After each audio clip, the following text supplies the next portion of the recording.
انتہائی مختصر لیکن انتہائی خوبصورت پیغام فرمان مصطفیٰ صلی اللہ علیہ وآلہ وسلم ہے کہ جب 3 لوگ بیٹھے ہوں تو 2 لوگ آپس میں کان سے منہ جوڑ کر سرگوشی نہ کریں۔ سرگوشی کرنا کہتے ہیں جب آپ کوئی دھیمے سے لہجے میں کسی سے بات کان میں کہہ دیتے ہیں، اس سے تیسری کے دل میں کوئی شک گزرے گا یا وہ رنجیدہ ہوگا کہ شاید میرے بارے میں بات کی جا رہی ہے۔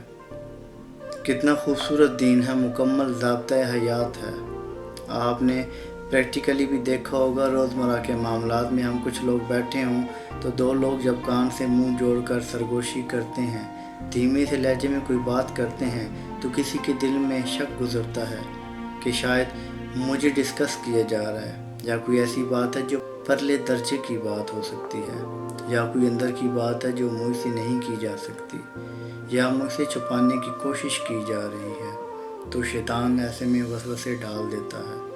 فرمان مصطفیٰ ہے کہ 3 لوگ بیٹھے ہوں تو 2 لوگ ہرگز ایسا نہ کریں۔ کوئی بات کرنی ہے تو برملا کیجیے۔ اللہ آسانیاں حاصل اور محبتیں تقسیم کرنے کا شرف عطا فرمائے۔